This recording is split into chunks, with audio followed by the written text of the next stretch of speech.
The morning they laughed at Nora Kline, the heat had already climbed into the 90s before breakfast. Across the county road, the Sloan brothers had corn standing straight enough to look painted. On Nora's side of the fence, 62 Red Angus were pushing their way through a north draw choked with blackberry cane, wild plum, and saplings that had not seen a blade in 30 years. That was what made the men slow down, not the cattle, the brush. And the fact that the person trying to clear it was a 67-year-old widow in a faded chambray work shirt, high-waisted jeans, and a straw hat pulled low over silver-gray hair that had come loose at the nape of her neck. 3 pickups stopped on the shoulder. Marty Sloan in the new black Dodge, Ellis Dent behind him, and Roy Blevins in a red Ford with a bank sticker still on the rear window. Marty leaned out first, because Marty had never been able to let another man own the first joke. "Nora," he called, "you lose a pasture or start a zoo." The other 2 laughed. Not a big laugh. Worse than that, a knowing laugh. The kind men use when they think the whole county has already agreed with them. Nora did not turn from the fence. "Clearing it," she said. Marty slapped the door of his truck. "With cows." He looked past her toward the thicket. "Nora, put a mulcher in there. Or sell the draw to somebody who knows what to do with land. Owen would have had that corner cleaned and tiled before Labor Day." Owen. Her husband had been dead 1 year, 5 months and 6 days.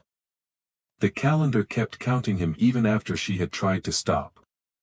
Nora kept her eyes on the cattle.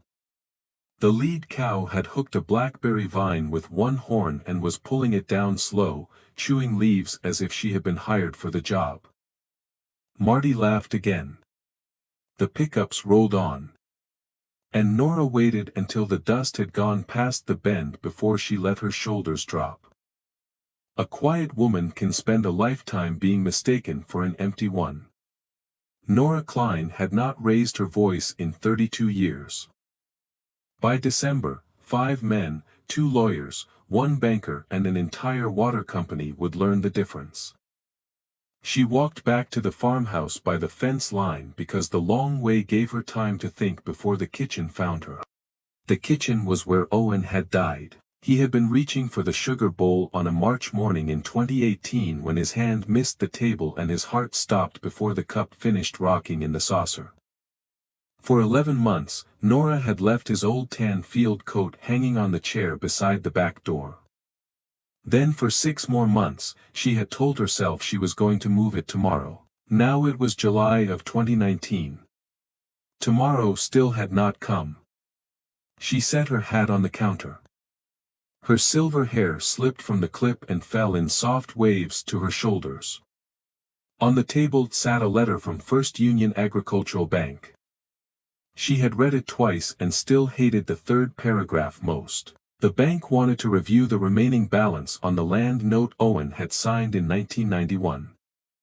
$38,900. They also wanted to discuss what they called productive conversion options for the North Draw. That meant a new equipment loan. $128,000 for a used combine and tile work that would turn 37 acres of brush and wet clay into row crop. It looked clean on paper. On the ground, it looked like selling the only corner of the farm that had stayed green through 3 dry summers. Nora poured coffee. She sat in Owen's chair without deciding to. From that chair, she could see the North Draw. That was why she had started sitting there. Not because it was his, because it faced what nobody else in the county seemed able to see. A white SUV came down the lane at 10 after 9. It was too clean for the lane. Too quiet for a farm. It stopped by the porch and a man in a gray jacket stepped out holding a leather folder flat against his chest. His shoes were dark, narrow, and already collecting dust. Nora watched through the screen door. "Mrs. Kline," he said. "My name is Daniel Cross. I'm with Clearwater Consolidated." May I have 10 minutes? She did not open the door right away. The man smiled as if he had been taught that patience was part of the sale. Finally, she let him in. She poured coffee because her mother had raised her to pour coffee for anyone who crossed the threshold. She did not sit until he sat. Daniel Cross placed his folder on the table next to the bank letter. He did not look at the letter. That told Nora he had already seen some version of it. Mrs. Kline, he said, Clearwater is acquiring non-riparian subsurface water interests across the western part of Claiborne County. Your north draw sits inside a mapped dry zone. Official surveys show no productive spring system under your acreage. He opened the folder then. There was a number on the first page, $165,000. Cash. For the spring and seep rights attached to the north 37 acres, he let the number breathe. To be plain, he said, we are offering a premium for rights the maps say have no practical value. This is found money. Nora looked at the number. Then she looked at the man. Nobody drives all this way in clean shoes for found money, she said. The smile stayed on his mouth, but it left his eyes. The offer expires Friday. Nora stood and moved his coffee cup 2 inches to the left. It had been sitting too close to Owen's field coat. I will think on it, she said. Daniel Cross drove away before the coffee cooled. Nora stood at the window and watched dust fold back over the lane, then she looked at the folder. She looked at the bank letter, and she thought of something Owen's father had said to her in February of 1986. Amos Kline had been a hard, narrow man who trusted fence staples more than conversation. By 1986, his voice had thinned from age and emphysema, but his memory had not. That winter, Nora had been 34. Owen had been talking about clearing the north draw, draining it, and planting beans. Corn had been bad that year. The machinery needed paying. Every man in that kitchen had been talking like water was something you controlled by cutting a trench. Amos had sat at the end of the table, watching sleet rake the window. Finally, he said, don't cut that draw. Owen laughed a little. Pop. It's a swamp half the year and a jungle the rest. Amos did not look at Owen. He looked at Nora. There is water under that draw, he said. Not puddle water. Not creek water. Pressure water. Then he tapped the table with one finger. Water remembers its level. Men forget where they wrote things down. Owen had smiled because he thought his father was being old. But Amos kept looking at Nora until she nodded. Just once. She did not know what she had accepted, she only knew he had handed it to her. For 33 years, she carried that sentence around like a key to a door she had not found yet. That night, Nora could not sleep. The ceiling fan clicked once each turn. The house breathed around her. At 3:42 in the morning, she got up and climbed the attic stairs for the first time since Owen's funeral. The attic smelled like cedar, mouse dust, and the summers stored in old quilts.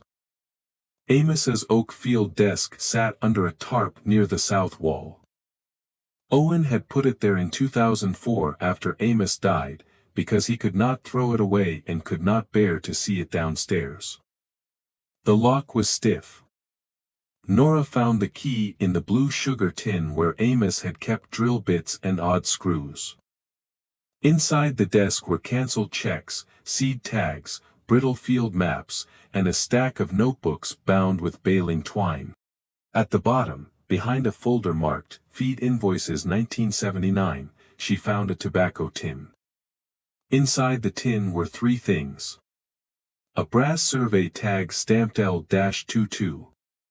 A hand-drawn map of the North Draw, with a square marked near the old sycamore.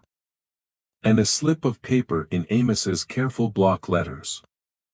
Spring Covenant. Filed Claiborne Recorder. Book D-9, page 214. Names, Kline, Sloan, Dent. Do not separate. Nora read it once, then she read it again. Outside, dawn was beginning to gray the kitchen windows below her. She took the tin downstairs and set it beside the Clearwater folder.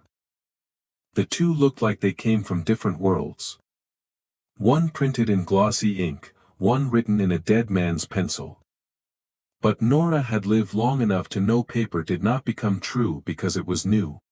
The next morning, she drove into town for mineral salt.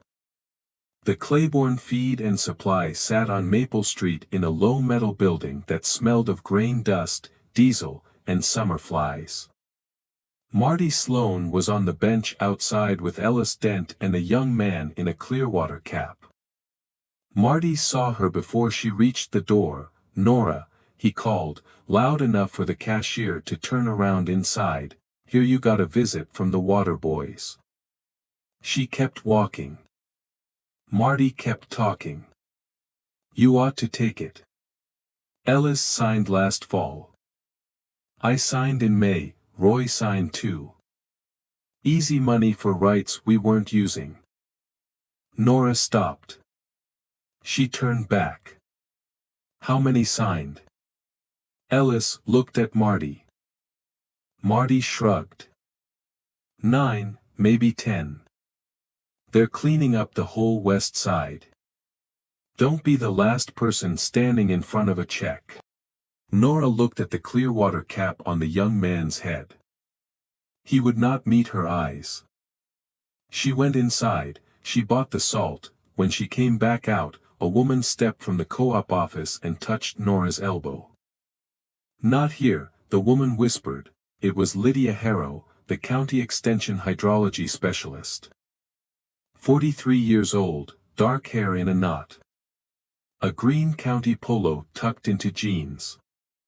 Lydia had grown up 3 farms over and left for college because she had decided that the men of Claiborne County were very confident for people who never read soil reports. She walked Nora behind the feed pallets. "Do not sign anything," Lydia said. "Come to my office tomorrow at 7:30. Before the building fills up." Nora looked at her. Lydia's face had the strained look of a woman holding back more than warning. "I found something," Lydia said. "And I think your north draw is why they came here in the first place." Lydia's office was on the second floor of the county annex. At 7:30 the next morning, 2 coffees were already poured, and 3 maps were spread across the desk. Lydia did not waste time. "Clearwater is not buying water to use on the farms," she said. "They are building a municipal supply line. The reservoir district west of Ash Grove gave them a conditional contract last year. The line only works if they consolidate a continuous block of spring rights through this county." Nora watched Lydia tap the map.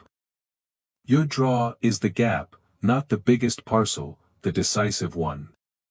Lydia pulled out a second map. "This is the official 1964 Claiborne Hydrology Survey. It marks the Kline North Draw as dry clay over shale. No spring system. No artesian pressure, no useful yield." She turned the page so Nora could read the signature, prepared by Walter J. Cross. Nora said the name quietly. "Cross." Lydia nodded. "Daniel Cross's grandfather. He left the State Survey Office in 1967 and founded Clearwater Consolidated 2 years later." The room went still around the old map. Lydia lowered her voice.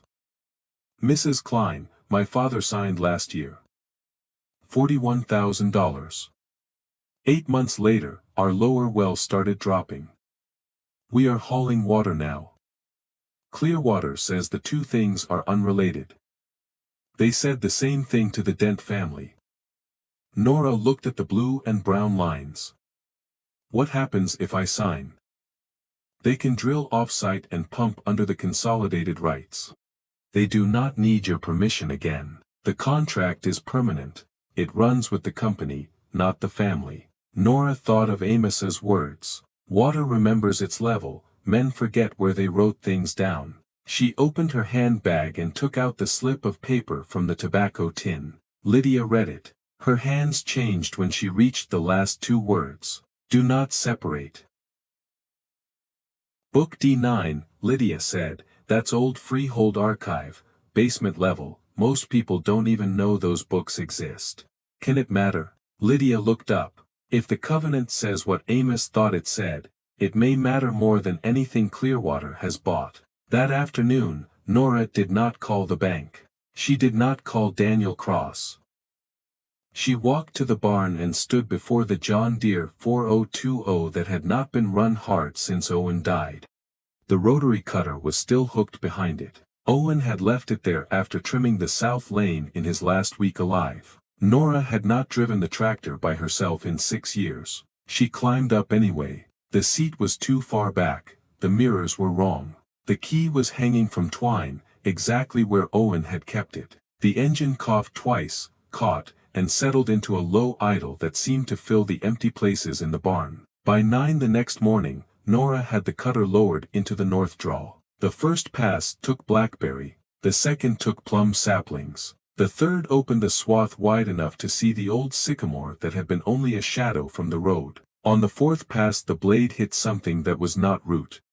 The tractor bucked. Nora killed the power takeoff. For a moment she sat with both hands on the wheel, listening to the engine idle and the birds return in careful pieces. Then she climbed down, her knees hurt. Her palms were slick. She pushed through cut cane, crouched, and pulled leaves from the ground. Under the dirt was the corner of a flat limestone slab. Not natural. Set. She brushed harder. The slab had an iron ring set into it, red with rust. Beside the ring, almost hidden under moss, was a small brass plate. She wiped it with her thumb. Dawson Pump and Tile. 1924. Nora sat back in the churned weeds. For 17 months she had not cried in front of Owen's coat, his truck, his grave, or the bank letters. She cried there. In the dirt, with blackberry scratches on both wrists. Because under 30 years of brush, her father-in-law had left her something the clean maps said did not exist. And it was cold beneath her hand, not morning cold. Not shaded stone cold. Deep cold, pressure cold, the kind that comes up from underneath and does not ask permission. She drove back to the barn for tools, a wire brush, a pry bar, a hammer, a coil of rope. She cleaned the plate until the letters caught light.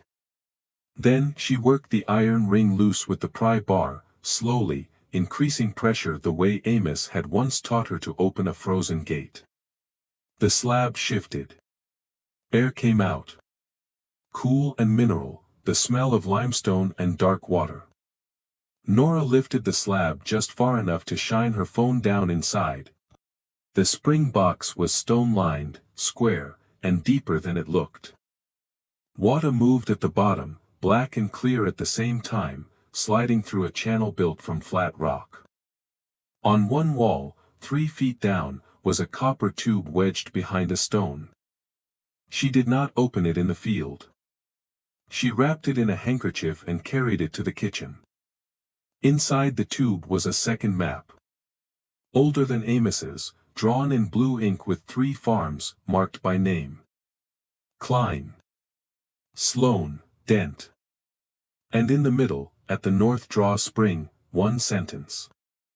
Common Spring, laid and boxed, October 1924. On the back, a note, original agreement filed. September 3, 1925. Claiborne Recorder. Book D-9, page 214. Nora set the map beside the Clearwater folder. Then she called Daniel Cross. Mrs. Kline, he said, and his voice brightened before he could hide it. I have considered your offer, Nora said. Yes, ma'am. The answer is no. There was silence, not confusion, calculation. Mrs. Kline, the Friday deadline was only the first offer.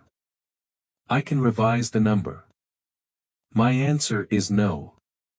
With respect, you may not understand the regional value involved. Nora looked through the window toward the north draw. I understand more than I did yesterday, she said. Your grandfather signed the 1964 map that says my draw is dry. The line went quiet enough that Nora could hear the refrigerator hum behind her. Finally, Daniel Cross said, I will call you back. You don't need to. She hung up. 3 days later, the white SUV returned with a black sedan behind it. Daniel Cross got out first. A lawyer got out second. His name was Victor Hale, and he wore a charcoal suit that looked too heavy for August. Nora let them into the kitchen. She did not pour coffee. Victor Hale opened the portfolio and slid one sheet across the table. Mrs. Kline, Clearwater is prepared to offer $380,000 for all subsurface spring interests attached to the Kline acreage. This resolves the matter cleanly. Nora did not touch the paper. Why so much for a dry draw? Victor Hale's face did not move. Strategic continuity. Nora looked at Daniel Cross. He looked at the floor. The answer is no. Victor Hale folded his hands. I should advise you that litigation over disputed rights can become expensive for a landowner in your position. There it was. Not the offer, the weight behind the offer, court, bank, time, fear, all of it set gently on the kitchen table by a man who had never pulled a calf, hauled water, or watched a husband die with coffee cooling beside him. Nora stood. I would like you to leave my house. Victor Hale gathered the portfolio slowly. At the door he said, our next conversation may not be this comfortable. Nora opened the screen door. It wasn't comfortable. They left. The next pressure came from the county. A young inspector arrived the following morning with clean boots and a clipboard, saying he had received a report of unpermitted well work. Nora had not called Hank Merrill yet. But Lydia had. Hank was already in the north draw when the county truck arrived. 72 years old, retired well man, hands like old fence posts. He listened to the inspector for exactly 13 seconds. Then he said, son, that spring box predates your permit system by 40 years, your office by 20. And that clipboard by more than I want to think about. The young man blinked. Hank pointed to the stonework.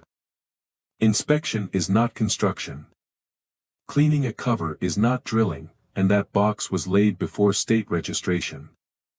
If somebody told you otherwise, they were hoping you wouldn't ask an old man. The inspector left without writing anything. Hank watched the truck until it disappeared, then he turned to Nora. Whoever wants this water knows you found it. He measured the spring box with a brass tape. He checked the flow through the stone channel. He set a pressure gauge at the old outlet and waited 6 minutes without speaking. Finally, he stood. 18 gallons a minute, maybe 19 after clearing. Steady. Cold. No sulfur. This is not a seep. This is a pressure spring tied into the West Ridge aquifer. Nora looked at the black water moving below the stone. The map says dry. Hank spat into the weeds. Then the map lied. On September 12, a courier envelope arrived. Clearwater Consolidated versus Nora Kline. Complaint for declaratory judgment. Emergency injunction requested to prevent alteration, extraction, or interference with subsurface water interests pending judicial determination. Hearing date, October 29. The second page was a settlement offer. $650,000. Valid until the day before the hearing. Nora read it twice, then the bank called. The land note was under review because pending litigation might affect collateral value. The words were polite, the meaning was not. Court on one side, debt on the other, a water company in the middle, asking her to take enough money to disappear quietly. Nora opened the tobacco tin. She took out Amos's slip of paper. Book D-9, page 214. The next morning, she walked into the Claiborne County Recorder's office wearing a cream cardigan, a navy skirt, and her late mother-in-law's leather handbag. The clerk at the counter was young enough to call a paper from 1984 old. "I need book D-9, Nora said. Page 214, Freehold Instruments, filed September 3, 1925. The clerk looked uncertain. "That will be in basement archive. May I ask what you are looking for?" "A spring covenant." It took 31 minutes. When the ledger came up, it came on a cart because it was too large to carry comfortably. Leather-bound. Cracked at the corners, the clerk turned the pages with both hands. Page 214 was typed on onion skin paper and pasted into the book under a notary stamp faded brown with age. Nora read the title first. Covenant of Common Spring and Freehold Use. Then the names. Rufus Kline. Henry Sloan. Caleb Dent. Then the sentence that made the room feel smaller. The waters issuing from the box spring in the north draw shall remain appurtenant to the above-described freeholds in perpetuity and shall not be conveyed, leased, assigned, or separated from said lands. Nora read it again. Not conveyed, not leased, not assigned, not separated.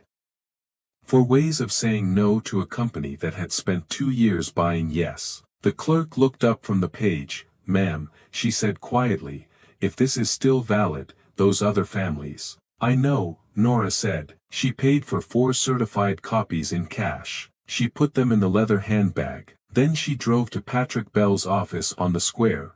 Patrick was 70, a lawyer in a 2-room office with a window unit that rattled and a plant he had been failing to keep alive for 12 years. He had been Owen's best man. He read the covenant. Then he read Clearwater's complaint. Then he leaned back and took off his glasses. "Nora," he said, "I am going to represent you, and before you start, you are not going to pay me." She opened her mouth. He raised one finger. "Owen pulled my truck out of floodwater in 1978. And refused the $20 I tried to give him. I have been carrying that insult for 41 years. For the first time in weeks, Nora almost smiled. Patrick tapped the certified copy. "This document is public record. If Clearwater bought rights from Sloan and Dent descendants, they had constructive notice. If Walter Cross left this spring off the 1964 survey after knowing about it, the problem gets uglier. Can we win?" Patrick looked at her. "Yes, but first, the county has to stop being scared, one farm at a time." The meeting happened 2 nights later, in Marty Sloan's machine shed. 12 trucks sat outside in crooked rows. Men who had laughed at Nora in July now stood under fluorescent lights holding photocopies of a document their grandfathers had never mentioned. Lydia explained the aquifer. Patrick explained the contracts. Nora said almost nothing. She sat in the front row with her hands folded in her lap. Marty Sloan stood near the shop heater, his cap in both hands. He looked older than he had looked from the truck window. When Patrick finished, Marty spoke first. "My grandfather signed this." Patrick nodded. "Henry Sloan." Marty stared at the page. "I sold them something I wasn't allowed to sell." "You signed what they put in front of you," Patrick said. "They were the ones paid to know what public records said." Ellis Dent was next. "My lower well's been dropping since spring." Lydia did not soften it. "It will keep dropping if they pump the ridge." By the end of the night, 9 landowners had signed authorizations for Patrick to file a joint action. Marty Sloan signed last. Then he walked to Nora. He did not offer a joke. He did not offer his hand. "Nora," he said, "I owe you more than an apology." She looked at him. "Then start with one." Marty swallowed. I'm sorry. Nora nodded once. Not forgiveness. Not yet, but acknowledgement. Sometimes that is as much as the day can hold. On October 28, the day before the hearing, Daniel Cross came down the lane alone. No lawyer. No folder. No smile. He stood at the bottom porch step like a boy called to answer for a broken window. Mrs. Kline, he said, I read my grandfather's private survey notes. Nora stood behind the screen. He knew, Daniel said. He found the spring box in 1963, he marked it in his field notebook. Then he left it off the public map. Nora did not speak. Daniel looked at the porch boards. $800,000. From Clearwater, not for your rights. To settle all county claims, return the contracts, pay the family's interest and dismiss tomorrow's hearing. Nora opened the screen door. Will the 1964 map be corrected? His mouth tightened. That is complicated. Then the answer is no. Mrs. Kline, no. The word landed clean. Not loud. Clean. You don't get to buy the silence now that the water has reached the surface. Daniel looked at her for a long moment. Then he nodded once. He turned back to the SUV and drove out slowly enough that no dust rose behind him. The morning of the hearing came cold, frost on the porch rails, white fields under a pale October sky. Nora wore the dark blue dress she had worn to Owen's funeral. She did not wear pearls. Her silver hair was pinned low with a tortoiseshell barrette. Patrick picked her up at 8:15 in a Crown Victoria that smelled faintly of coffee and old paper. They drove without talking. The courtroom was full. Marty Sloan sat with Ellis Dent and Roy Blevins in the second row. Lydia sat behind them. Hank Merrill sat near the door, his cap held between both hands. Victor Hale spoke first for 34 minutes. He used words like regional security, infrastructure continuity, efficient resource allocation, and fragmented opposition. He called Nora's farm a holdout parcel. He said it twice. Nora did not look at him, she looked at the judge. Judge Elaine Porter was 69, gray-haired, and known in Claiborne County for letting lawyers talk until they ran out of rope. Patrick stood with one folder. He opened it at the lectern. Your Honor, he said, the plaintiff's case rests on the premise that the water interests in question could be severed from the land and sold by private contract. That premise fails against a recorded instrument filed in this county 94 years ago. He handed the certified copy to the clerk. The covenant was executed by Rufus Kline, Henry Sloan, and Caleb Dent on September 3, 1925. It binds the waters issuing from the boxed spring in the North Draw to the named freeholds in perpetuity. It states, those waters shall not be conveyed, leased, assigned, or separated from the land. Judge Porter read the document. Once, then again. The courtroom went quiet in that special way a room gets when everyone understands that paper is heavier than it looks. Judge Porter looked at Victor Hale. Counsel, was this instrument in the public record at the time your client acquired the challenged contracts? Victor Hale stood. Your Honor, we would need time to evaluate. That was not my question. He drew a breath. Yes, Your Honor. If recorded as represented, it was in the public record. Judge Porter looked down again. The language is not delicate. A sound moved through the gallery, not laughter, recognition. She read the line aloud. Not conveyed, not leased. Not assigned, not separated. Then she set the document down. The plaintiff's request for declaratory relief is denied, the request for injunction is denied. The contracts entered into by successors to the Sloan and Dent freeholds are declared voidable at their election, subject to appropriate filings. The court also orders preservation of all documents relating to the 1964 Claiborne Hydrology Survey pending referral to the State Survey Office. Victor Hale did not sit for a moment. Daniel Cross sat behind him, eyes fixed on the table. Nora's hands were folded in her lap. They did not shake.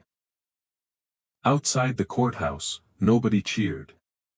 That would have been too small for what had happened. Marty Sloan removed his cap when Nora came down the steps. Ellis Dent did the same. Roy Blevins looked at the sidewalk. Marty said, "Owen would have been proud." Nora looked at him. Then she looked past him toward the square, where leaves were blowing against the curb. "No," she said softly. Owen would have been surprised. A month later, Clearwater withdrew from Claiborne County. Then from 2 neighboring counties on the same ridge system. Daniel Cross resigned before Thanksgiving. The State Survey Office opened a formal review of Walter Cross's 1964 map. The Sloan and Dent families signed releases returning their rights to their land. Clearwater paid interest on the checks it had written and legal fees for the families it had dragged into the mistake. First Union Agricultural Bank closed Nora's loan review without conditions. The banker called her himself. His voice had lost its hard edge. "Nora," he said, "I should have treated you like someone who knew her own farm." "Yes," she said. There was a pause, then he said, "I'm sorry." She accepted the apology because refusing it would have taken more energy than it was worth. She did not forget the call. But she did not carry it like a stone, either.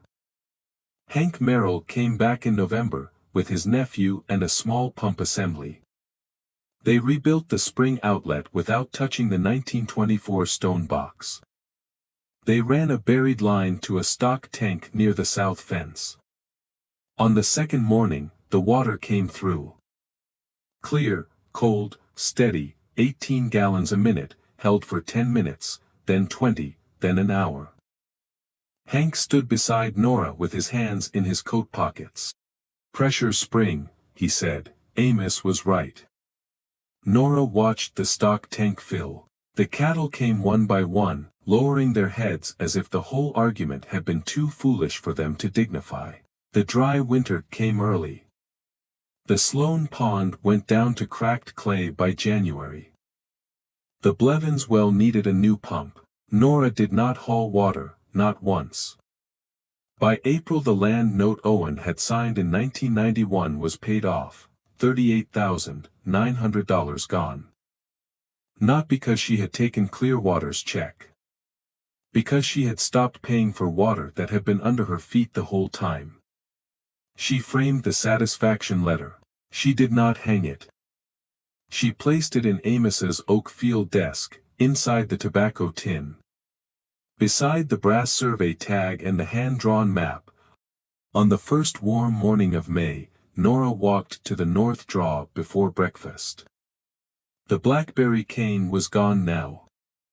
Grass had come in low and bright around the sycamore. The old limestone slab still covered the spring box. Hank had cut the pump head through a bracket, so the brass plate stayed visible. Dawson Pump and Tile.